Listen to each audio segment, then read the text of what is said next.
mapagkakatiwalaan. Minsan kahit yung application or sa Google yung tungkol sa pag-ulan, sasabihin niya na bukas ay uulan at minsan ay hindi mo mapagkatiwalaan talaga, or sasabihin niya umaraw bukas, no? Hindi ka nagdala ng payong mo at mamaya-maya ay uulan. Marami pang iba na mga bagay sa mundong ito na hindi na mapagkakatiwalaan, no? Yung pangako ng iba minsan ay hindi na rin mapagkatiwalaan. Kaya napakahalaga na alam talaga natin yung mga bagay na ibubuhos natin yung buong pagtitiwala natin. At alam na natin yan, walang iba na magandang paglagakan ng tiwala ay doon sa kapag nangako ay hindi ito napapako. At yun ang ating Panginoong Hesukristo, ang salita ng Panginoon. Amen po ba? Awit muna tayo ng isang kanta. Ako'y magtitiwala sa iyo.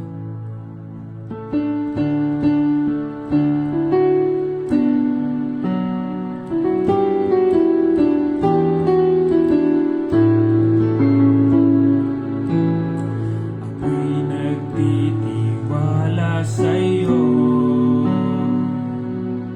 Kalakasan ko'y nanggagaling sa iyo.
Kalakasan ko'y nanggagaling sa'yo.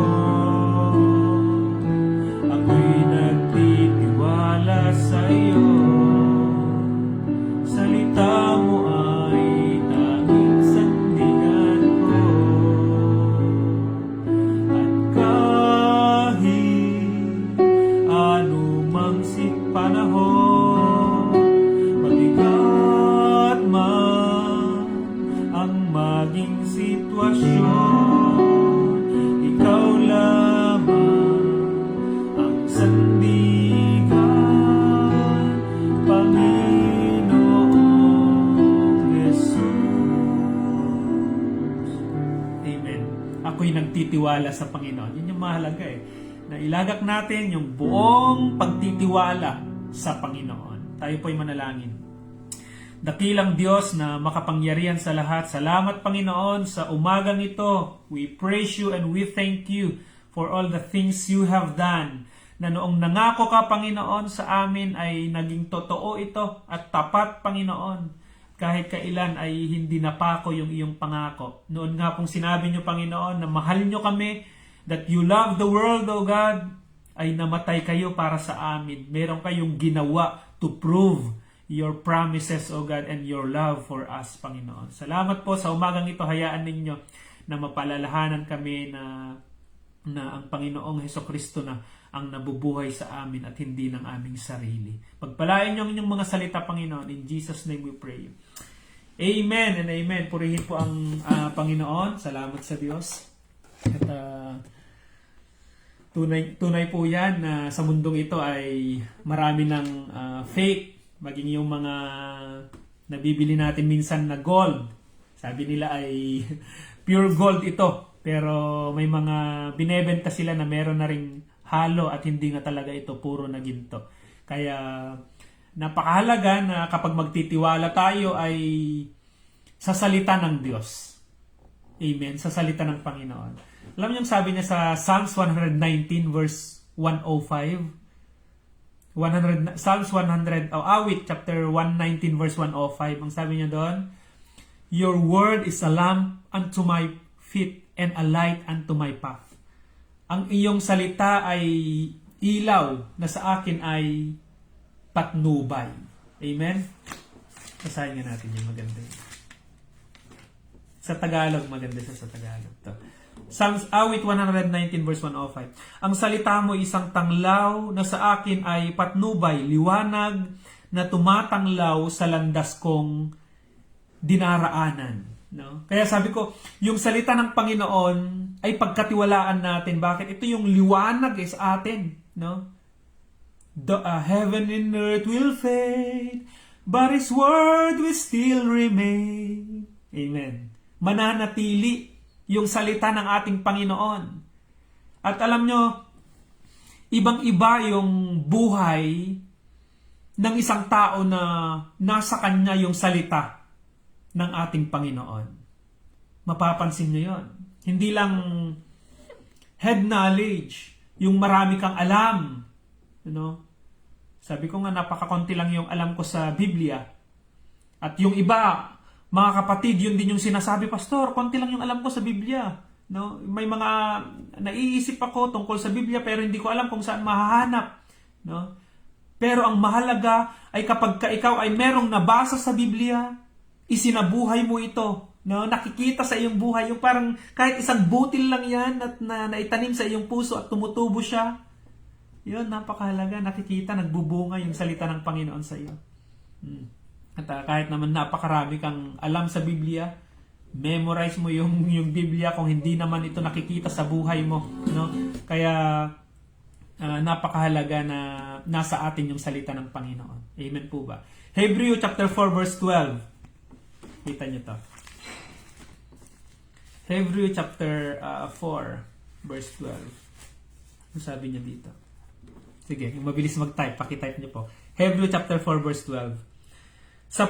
Sapagkat ang salita ng Diyos ay buhay at mabisa, higit na matalas kaysa alinmang tabak na magkabilay talim. Ito'y tumatagos maging sa pinaghiwalayan ng kaluluwa at espiritu, ang mga kasakasuan at utak sa buto, at nakakataho ng mga iniisip at binabalak ng tao.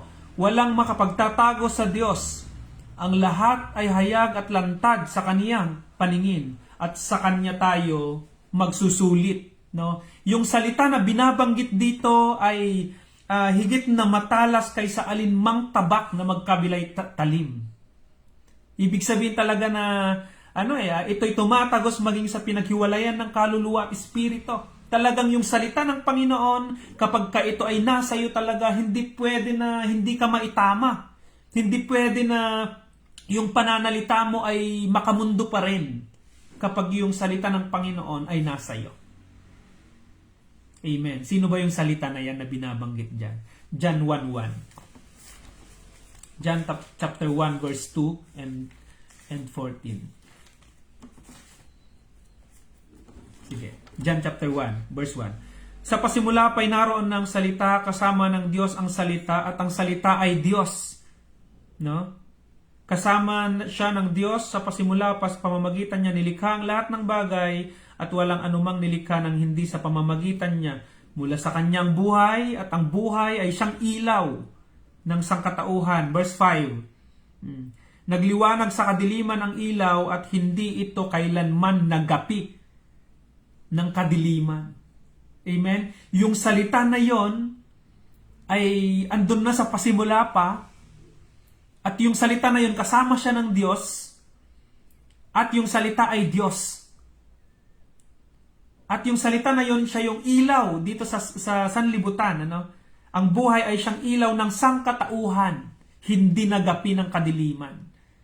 Kaya kung nasa iyo yung liwanag, ay hindi ka magagapi ng kadiliman. Sabi nga, kahit yung mantika, ihalo mo sa tubig, no? Kulog-kulugin mo na ganyan. No? Makikita pa rin na magkahiwalay yung tubig at saka yung mantika.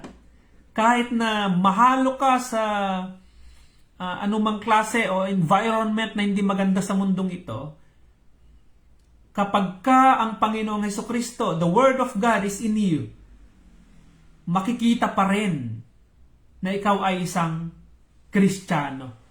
No? Kaya kung sino man ang nakipag-isa kay Kristo, siya'y bago na. Amen? Si Kristo na yung nabubuhay sa iyo.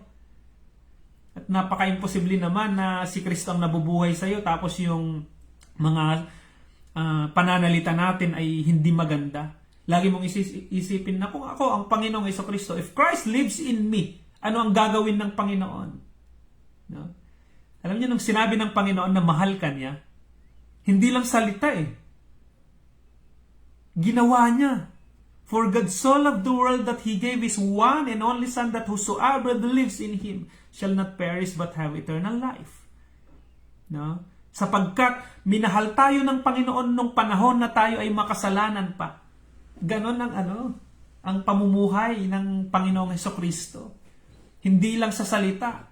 Kaya kapag ikaw ay namumuhay ka sa Panginoong Hesukristo, if Christ lives in you, ay talagang magbubunga yan.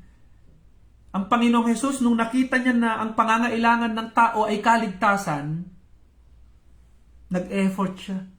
Hindi siya basta-bastang effort, namatay siya para sa atin. Meron siyang something na ginawa. Hindi lang salita, kundi kumikilos siya. Ay nakakatawa yung mga kapatid na alam yung pangangailangan ng bawat churches, mga iglesia. At pag nakita nila yon, Pastor, ano ba yung pwede kong maitulong sa church? No, kailangan ba natin ng electric fan? Kailangan ba natin ng walis? Kailangan ba natin ng guitar? Pagka ang Panginoong Hesukristo kasi ang nabubuhay sa iyo, nagiging nagkakaroon ka ng initiative para kumilos din.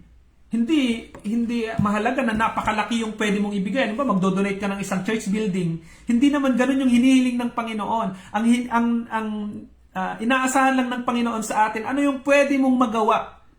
Kahit na maliit na bagay lang yan. Ano na out of your heart, maluwag sa puso, hindi ka napipilitan. No?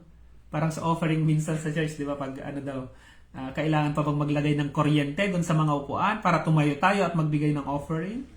O kaya kapag merong mga project sa church ay kailangan pa bang tayo ay kuryentehin? No, may kwento kasi yun secret na lang sa mga nakarinig na. I-share nyo na lang. No? Purihin ng Panginoon. At kapag ikaw ay isang Kristiyano, ang Panginoong Hesus na ang nabubuhay sa iyo at kusa ka na kumikilos. Kaya nakakatuwa. Kahapon ay may nag-chat sa akin na na magbibigay ng tulong din dito sa ating paghahanap ng church building. Nagre-raise kasi tayo ng fund para makakuha tayo ng marentahan na church building dito sa Taiwan. May nag-chat sa akin hindi ko naman hiniling, hindi naman ako humihingi. No? At hinahayaan ko ng Panginoon ang kumilos sa inyo. At merong isang kapatid nag-chat, Pastor, paano ba ako makakapagpadala? Gusto ko ring makibahagi sa gawain dyan sa Taiwan. At naisip ko na yung pagkasabi niya na yon ay hindi lang siya financial support. No? Hindi ko alam kung malaki o maliit. No? Hindi ko naisip yon. Ang naisip ko ay ang Panginoong Hesukristo kasi yung nabubuhay sa Kanya. Kaya kahit walang humihingi, walang nag-i-encourage sa Kanya, ay kusang loob na nag-chat na. No? Na tumulong na. Hindi ko po sinasabi ito para ma-encourage kayo. Tulungan niyo ang Taiwan, mag-donate kayo. Hindi po. Sinasabi ko ito na kapag ka ang Panginoong Hesukristo ang nabubuhay sa iyo, if the words of God is in you, kusa kang kikilos. At maiisip mo ano ba yung pwede kong gawin para makapaglingkod sa Panginoon. Amen? Hindi lang pagtulong sa church, kundi pag-encourage sa kapwa, kundi pagpapalakas ng loob ng kapwa, kundi pag-invite sa church, pagbabahagi ng salita ng Panginoon, pagpapakita sa iyong buhay that Christ is living in you. No? May isang kanta nga dyan, no longer I, but Christ living in me. No? Yung isang kanta na, yung Heart of a Servant, pakinggan niyo yun, maganda yun. Heart of a Servant. Punta pa nga natin sa Galatians chapter 2 verse 20. Kita niyo to. Sige. Bago tayo pumunta sa ating pinag-aaralan sa Acts chapter 14 na ba tayo? Galatians chapter 2 verse 20. Sabi niya dito. Galatians chapter 2 verse 20. At kung ako may buhay, hindi na ako ang nabubuhay, kundi si Kristo ang nabubuhay sa akin, at habang ako'y nasa daigdig, namumuhay ako sa pananalig sa anak ng Diyos na umibig sa akin at nag-alay ng kanyang buhay para sa akin. Ito yung binabanggit ko kanina, no?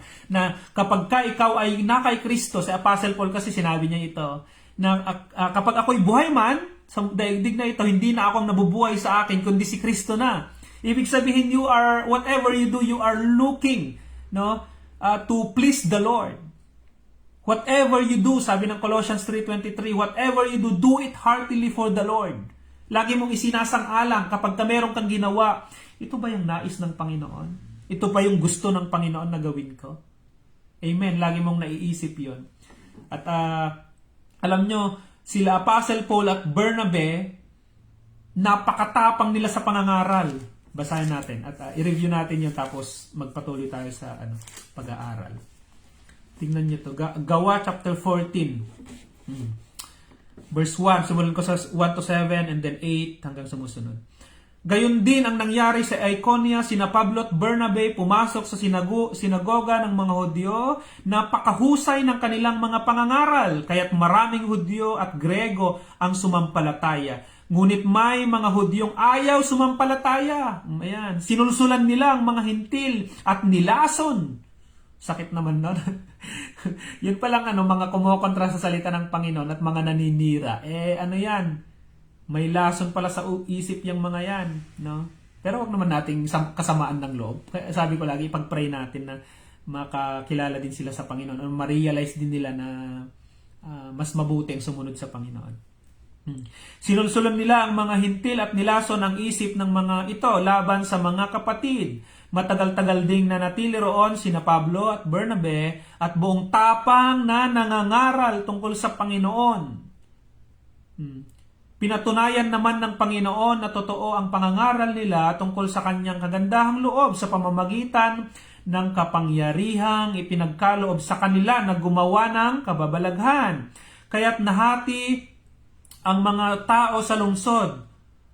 Pumanig ang iba sa mga Hudyo, ang iba naman sa mga apostol. Minsan sa influence na rin yan na, dito tayo. No?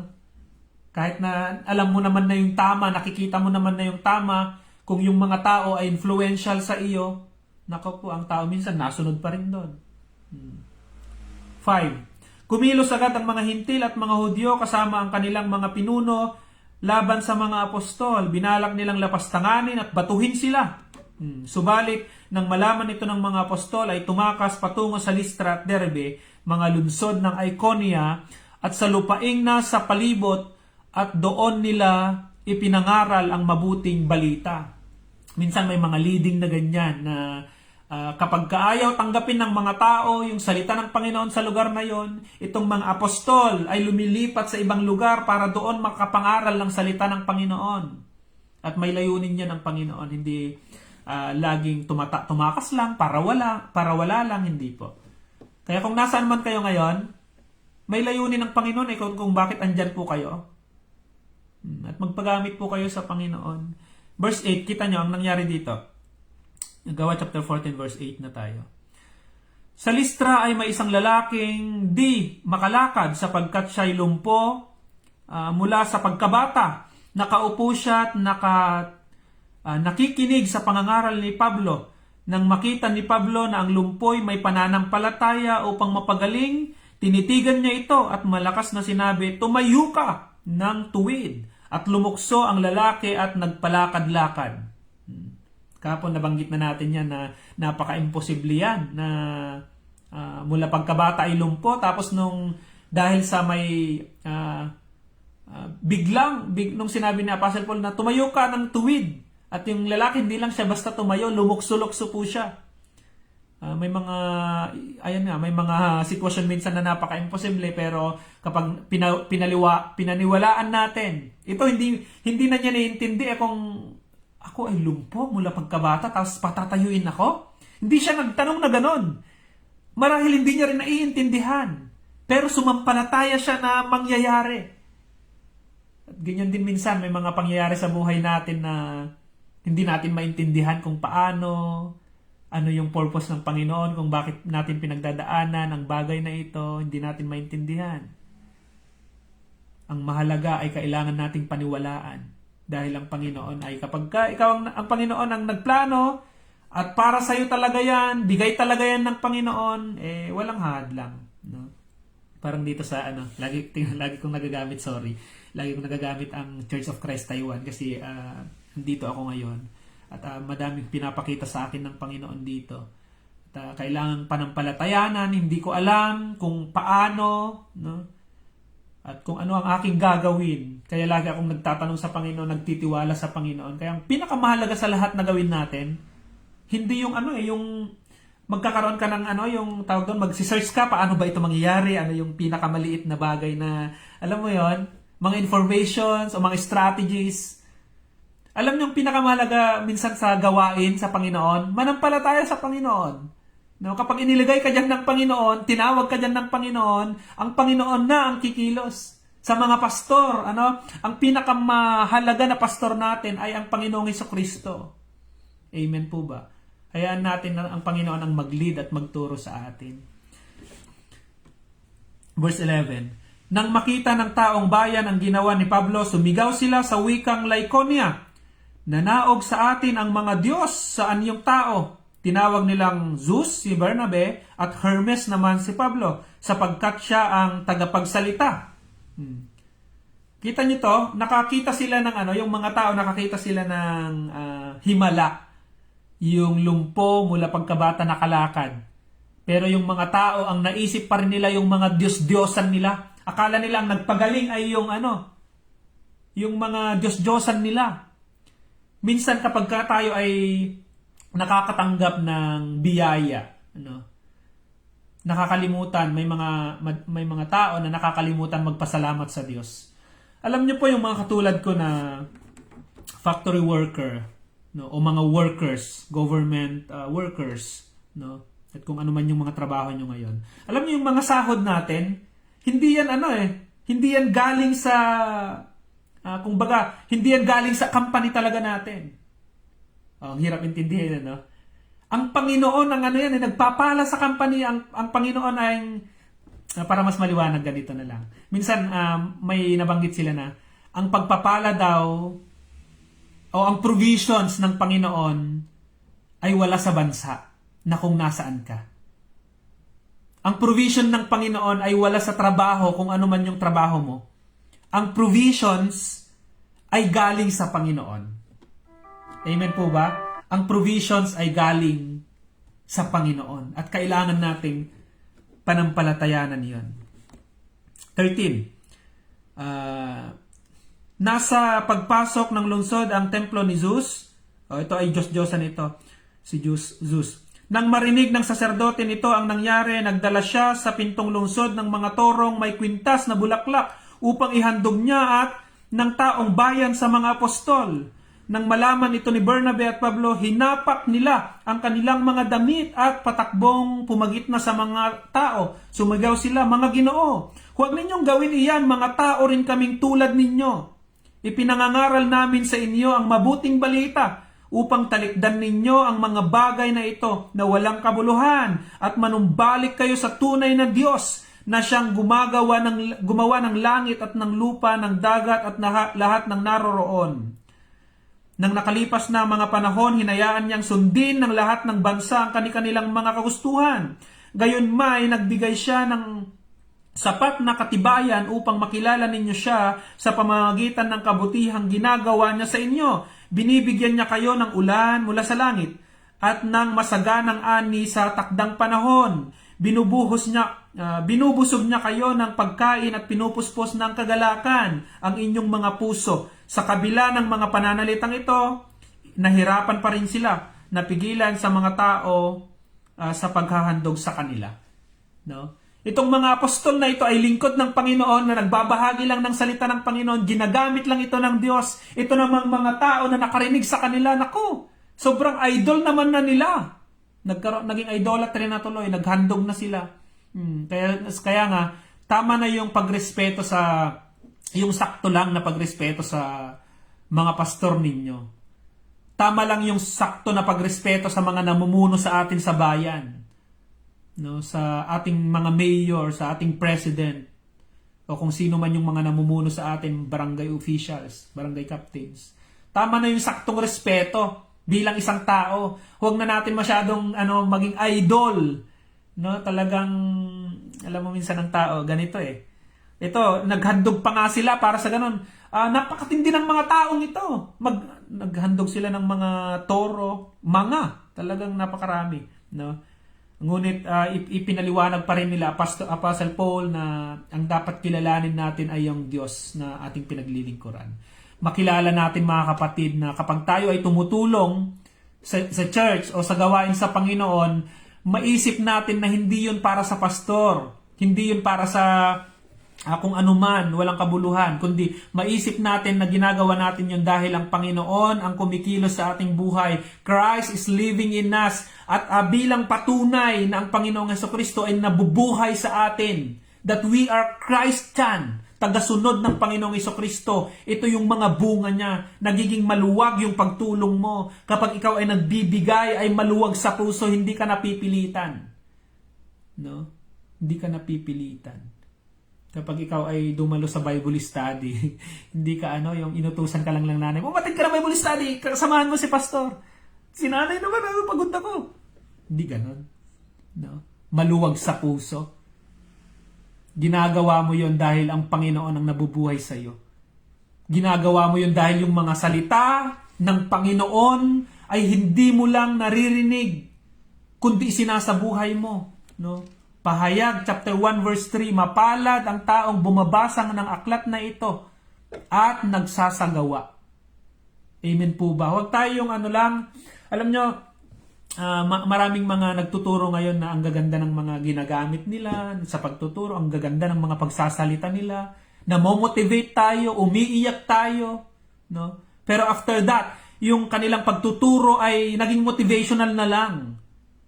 At itinuturo sa atin ng Panginoon ngayon na talagang yung salita ng Panginoon, ito yung pag-aralan natin at isabuhay natin, mga kapatid. No? O gusto nyo rin yung ganon, kaya ko rin gawin yan. Yung papaiyakin ko kayo sa mga motivational words. No? Imo-motivate ko kayo. Pero pagkatapos ng pag-iyak natin, anong mangyayari sa atin? May realization? No? Marahil meron din.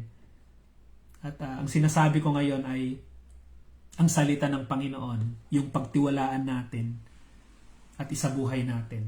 At laging ating alalahanan when we say the Word of God, that is our Lord Jesus Christ.